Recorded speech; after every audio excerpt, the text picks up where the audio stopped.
బాధితుల సమస్యలని పరిష్కరించాకే దాల్మియా సిమెంట్ పరిశ్రమ రెండవ దశ నిర్మాణ పనులు చేపట్టేలా చర్యలు తీసుకుంటామని కడప జిల్లా కలెక్టర్ శ్రీధర్ స్పష్టం చేశారు.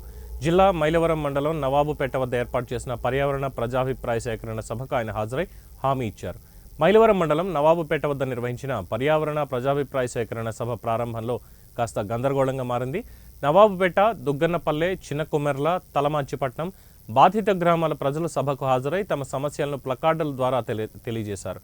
బాధితుల తరఫున వైసీపీ ఎమ్మెల్సీ రామసుబ్బారెడ్డి హాజరై వారి తరఫున మాట్లాడారు. బాధితులు డిమాండ్ చేస్తున్న సమస్యలపై స్పష్టమైన హామీ ఇచ్చాకే రెండవ దశ నిర్మాణ పనులు చేపట్టాలని డిమాండ్ చేశారు.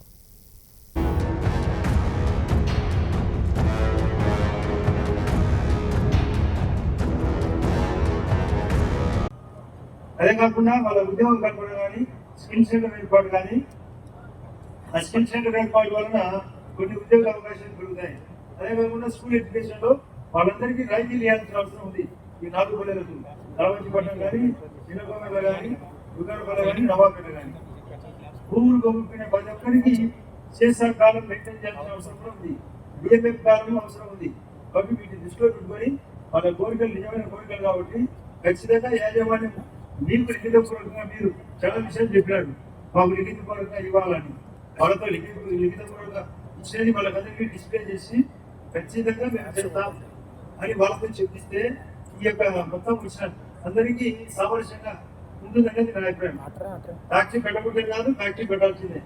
ఇంత గుడ్డిగా ఇంత తప్పుడు రిపోర్టుతో మీరు మీటింగ్ ఏర్పాటు చేస్తారా అంటే ఏమాత్రం భయం లేకుండా ఈ మీటింగ్ కూడా తాను చేయాలన్నా వాళ్ళ కన్సర్న్లో ఉండేటువంటి వాళ్ళ ఫ్యాక్టరీలో మీటింగ్ ఏర్పాటు చేస్తారా? ప్రజలు మాట్లాడాలనుకుంటారా? లేకుంటే మీ ఇష్టం ప్రకారం దాని చేసిన తప్పును మీరు కూడా కప్పిపుచ్చి ఇలా సమాజాల మీద మళ్ళీ ఫ్యాక్టరీ కట్టాలని ఇక్కడ కండక్ట్ చేసి మీటింగ్ చేసి అధికారులు ఏమైనా ఆలోచిస్తున్నారా? ఆ ఇన్ రైటింగ్ ని కలెక్టర్ ద్వారా ఇంప్లిమెంట్ చేయడానికి మనం చర్యలు తీసుకుంటున్నాం.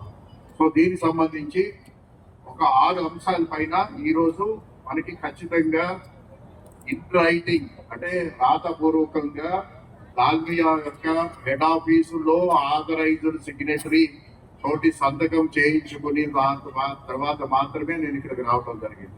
ఎందుకంటే సమస్య చర్చ చేయడం ఎంత ఇంపార్టెంటో చర్చ చేసిన తర్వాత దాన్ని పరిష్కారం చేసే విధంగా కూడా మనం ముందుకు వెళ్ళాలి.